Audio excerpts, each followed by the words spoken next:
Makeup करताना तो काळा पडू नये किंवा तो जास्त कसा टिकवता येईल यासाठी काय करावं लागेल?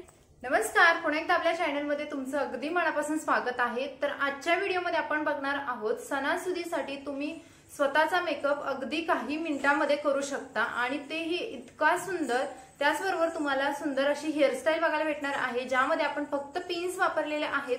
म्हणजे जेव्हा तुम्ही खूप घाईमध्ये असता आणि तुम्हाला कोणती हेअरस्टाईल करायचं सुचत नाहीये अशा वेळेस तुम्ही पिन्स वापरून सुंदर अशी हेअरस्टाईल करू शकता। त्याचबरोबर तुमचा मराठमोळा मेकअप सुद्धा तुम्ही स्वतः क्रिएट करू शकता। तर ते कसं, तर चला पाहूयात। मेकअप करण्या अगोदर चेहरा स्वच्छ थंड पाण्याने धुवून घ्यायचा आहे। त्यानंतर वापरायचं आहे हे सनक्रीम। जर तुम्ही बाहेर जाणार असाल कोणत्याही सणानिमित्त किंवा कोणत्याही कार्यक्रमासाठी तर सनक्रीम नक्की वापरा, हे तुमचा मेकअप काळा पडण्यापासून वाचवणार आहे। किंवा तुम्हाला जर घरीच राहायचं असेल तर तुम्ही डायरेक्टली मॉइश्चरायझर सुद्धा वापरू शकता। तुम्हाला जे सूट होतं ते मॉइश्चरायझर घेऊन चेहऱ्यावरती असे डॉट देऊन हाताने छान पसरवून घ्यायचं। मॉइश्चरायझर लावल्यानंतर तुम्हाला 1 ते 2 मिनिटांसाठी थांबायचं आहे। चेहऱ्यावरती छान मॉइश्चरायझर ॲब्सॉर्ब झाल्यानंतर तुम्हाला वापरायचं आहे प्रायमर। आता प्रायमर मेकअप मधला आणखी एक महत्त्वाचा घटक आहे की जो आपला मेकअप जास्त वेळ टिकवून ठेवणार आहे, म्हणजेच काळा पडू देणार नाही आणि आपला बेस आहे तो आहे तसा बऱ्याच वेळासाठी ठेवणार आहे, म्हणून प्रायमर वापरणं गरजेचं आहे। त्यानंतर आपण वापरणार आहोत आता कन्सीलर। तुम्ही स्टेप बाय स्टेप मेकअप शिकणार असाल तर तुम्ही हा व्हिडिओ पूर्ण शेवटपर्यंत नक्की बघा। तर कन्सीलर वापरण्याचं कारण म्हणजे डोळ्याखाली आलेले डार्क सर्कल, डोळ्याच्या वरती जे दिसणारे काळपटपणा किंवा खूप चेहऱ्यावरती मोठे मोठे ब्लॅक हेड किंवा डॉट आहेत तर ते तुम्ही कन्सीलरने छान प्रकारे लपवू शकता। ब्लेंडर घेऊन छान ब्लेंड करून घ्यायचं डोळ्याचा खालचा डोळ्याच्या वरचा भाग आणि त्यानंतरच आपण वापरणार आहोत फाउंडेशन।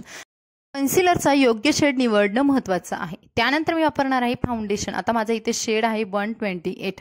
ज्या मैत्रिणी खूप गोऱ्या आहेत तर त्यांनी या टाईपचे शेड वापरा किंवा 115 सुद्धा शेड आहे आणि ज्या मैत्रिणींची स्किन बऱ्यापैकी सावळी आहे तर त्या 130 पासूनचे शेड वापरू शकतात। आता ब्लेंडर वापरताना अशा पद्धतीने घासायचं नाही तर आपल्याला असा फक्त डॅप करायचं आहे, ब्लेंडर ओढायचं नाही, जिथल्या तिथे फक्त आपल्याला डॅप करायचं आहे तरच तुमचं फाउंडेशन छान बसतं आणि बेस एकदम बऱ्यापैकी होतं। आता ही थोडीशी टाइम खाऊ प्रोसेस आहे, पण तुमचा बेस जर तुम्हाला व्यवस्थित करायचा असेल तर तुम्हाला अशा पद्धतीनेच ब्लेंडर वापरणं गरजेचं आहे। आता तुम्ही बघाल फाउंडेशन ब्लेंड झालेलीची बाजू किती सुंदर दिसते।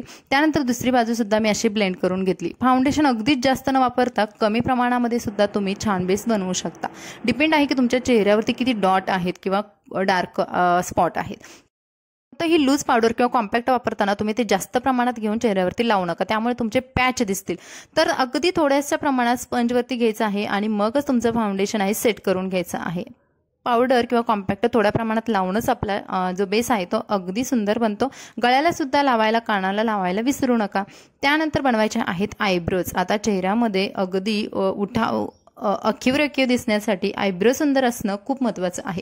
आयब्रो बनवताना अशा पद्धतीने एखादं कोणतंही आयब्रो पॅलेट घ्या, त्यामधला डार्क ब्राऊन कलर घ्या। ब्लॅक कलर बिलकुलही चॉईस करू नका, तो बिलकुल चांगला दिसत नाहीये। डार्क ब्राऊन कलर घेऊन ब्रशने आयब्रो फिलअप करून घ्या। जिथे जिथे तुम्हाला गॅप दिसत आहेत किंवा आमच्या आयब्रो जास्त पातळ झालेले वाटतंय तर तिथे असं भरून घ्या आणि आयब्रोच्या पाठीमागे जे कंगवा असतो तर त्याने विंचरून घ्या आयब्रो तुमच्या आणि तुम्ही बघाल फरक सुद्धा। आता बघा माझ्या दोन्ही आयब्रो छान प्रकारे भरल्या गेलेल्या आहेत। आता एका बाजूला म्हणजे आयब्रो थोडेसे जास्त आहेत आणि एका बाजूला पॉईंट कमी आहे। त्यानंतर तुम्ही बघाल की मेकअप जर जास्त वेळ टिकवायचा असेल आणि सेट ठेवायचा असेल तर तुम्हाला सेटिंग स्प्रे वापरणं गरजेचं आहे। बेस झाल्यानंतर तुम्हाला सेटिंग स्प्रे वापरायचा आहे। डोळ्यांच्या भोवती फक्त न मारता आजूबाजूला चेहऱ्यावरती पूर्ण स्प्रे करून घ्यायचं। त्यानंतर बनवणार आहोत आय शॅडो। आता आय शॅडो बनवताना असा एखादा कोणत्या आय शॅडो पॅलेटमधला एखादा कलर पिक करा जो की तुमच्या साडीला मॅच करतोय किंवा नॉर्मली तुम्ही पीच कलर सुद्धा कोणत्याही साडीवरती जातो तशा पद्धतीने तुम्ही कलर पिक करून ब्लेंड करून घ्यायचं आहे। ब्लेंडिंग छान करणं खूप गरजेचं आहे तर तुमचा कलर एकसारखा डोळ्यावरती पसरला जातो। त्यानंतर त्याच पॅलेटमधला थोडासा शिमर शेड जे की आपल्या डोळ्यांना छान चकाकी देणार आहे, चमक देणार आहे असा कलर सुद्धा मी त्या आय शॅडोवरती लावला आणि दोन्ही बाजूचे माझे आय शॅडो कव्हर करून घेतले। त्यानंतर मी वापरत आहे काजळ पेन्सिल। आता डोळे मोठे आखीवरेखी किती जरी डोळे तुमचे छोटे असतील तर तुम्ही असं काजळ लावलं तर तुमचे थोडे का होईना डोळे मोठेसे दिसू लागतात, त्यामुळे काजळ लावणं मेकअपमध्ये हा सुद्धा एक गरजेचा पार्ट आहे। काजळ खालच्या वॉटर लाईन वरच्या वॉटर लाईनला लावून घ्यायचं आणि त्यानंतर वापरायचं आहे आयलायनर। आयलायनर लावताना अगदी भरगच्च कलर घेऊ नका, अगदी थोड्या प्रमाणात कलर घ्या आणि मग एक लाईन ओढून घ्या आणि त्यानंतर तुम्ही डार्क करू शकता। जर तुम्ही नवीन असाल तर थोडंसं प्रॉब्लेम होऊ शकतात, पण हळूहळू प्रॅक्टिसने तुम्हाला ते जमू शकतं। त्यानंतर मी वापरणार आहे मस्कारा। आता आपण ज्या डुप्लिकेट आय लॅशेस लावतो त्याऐवजी जर आपण मस्कारा योग्य प्रकारे व्यवस्थित लावला तरी सुद्धा छान प्रकारे तुमचे डोळे उठावदार दिसतात आणि तुमच्या मेकअपमधला डोळाचा जो मेकअप आहे तो सुद्धा आणखी भारी दिसतो. त्यानंतर वापरलेला आहे ब्लश. आता ब्लश लावताना ज्या मैत्रिणींना जास्तच आवडतो तर त्या लावू शकतात, पण मला जास्त नाही आवडत, तर मी अगदी थोडासा कलर घेऊन माझे जे चेहरा हसरा ठेवायचा आहे आणि मग आपल्याला आपले उंचवटे आहे तिथे लावून घ्यायचं आहे. लिपस्टिक लावण्या अगोदर मी ते लिप बाम लावलेला आहे, ओठांना थोडं नरिश केलेलं आहे आणि त्यानंतर लिपस्टिक अशी डार्क लावून घेतलेली आहे. कारण आपला मेकअप जेव्हा सणांसाठीचा डार्क असतो तर लिपस्टिक थोडी डार्क असणं गरजेचं आहे. त्यासाठी तुम्ही मरून किंवा डार्क रेड कलर चॉईस करू शकता. आता वेगवेगळे पॅलेट वापरण्याऐवजी तुम्ही एकाच पॅलेटमध्ये अशा प्रकारे सर्व कलर आहेत बघा, जे की तुम्ही आय शॅडो, ब्लश किंवा हायलायटर म्हणून कॉन्टोरिंग सुद्धा वापरू शकता. असं एक पॅलेट स्वतःजवळ नक्की ठेवा. त्यानंतर मी आता वापरणार आहे हायलायटर, म्हणजे जो आपल्या मेकअपमधला बऱ्यापैकी शेवटचा भाग आहे, जो की आपला मेकअप चमकदार चकाकी दिसावा.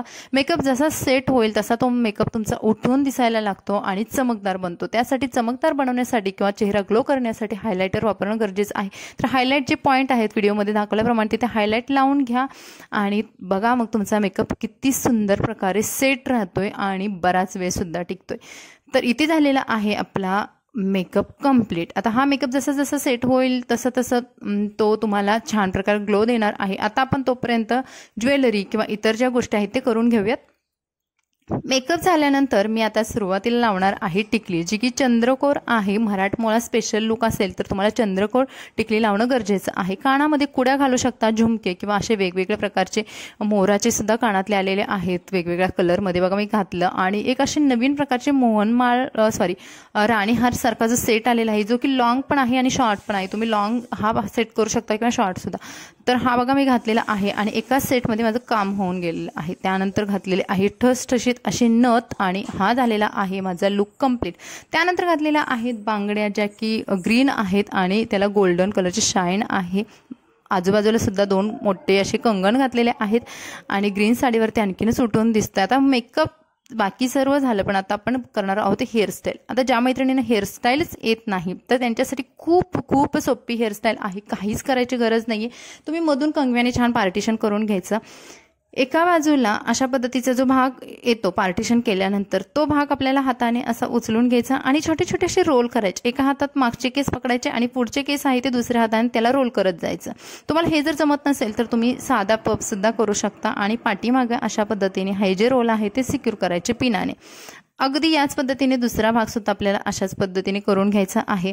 ज्या मैत्रिणींना काहीच हेअरस्टाईलमधलं माहिती नाही आणि त्यांना आंबाडा किंवा जुडा हेअरस्टाईल ट्रॅडिशनल बनवायचं आहे त्यांच्यासाठी खूप सोपी मेथड आहे ही. समोरचे बघा आता असे पार्टिशन झाल्यानंतर आपण आता पाठीमागचे केस विंचरून घेऊयात. केस छान विंचरून घ्यायचे आणि त्यानंतर एका रबरने तिथे पोणी बांधून घ्यायची. पोणी बांधताना तुम्ही ब्लॅक कलरचे शक्यतो रबर वापरा, जेणेकरून जर तुमचे केस इकडे तिकडे थोडे झाले तरी सुद्धा रबर बँड त्यामधून दिसणार नाहीये. घट्ट अशी वेणी बांधून घेतल्यानंतर आता ह्या वेणीचे किंवा पोनीचे आपल्याला 2 भाग करायचे आहे. 2 समान भाग करून घ्यायचे आणि त्यानंतर एकामध्ये एक असे हे भाग गुंडाळत जायचं आहे, म्हणजेच रोल करायचे आहे. आता बघा इथे 3 पेड्यांची वेणी वगैरे मी बनवलेली नाही, तुम्ही 3 पेड्यांची वेणी सुद्धा बनवू शकता. मी ते 2 पेड्यांचीच वेणी बनवते, म्हणजे फक्त अगदी सहज आणि कमी वेळामध्ये होणारी हेअरस्टाईल करायची असते. कारण सणामध्ये आपल्याला तेवढा वेळ नसतो की खूप सारं असं आवरण्यासाठी.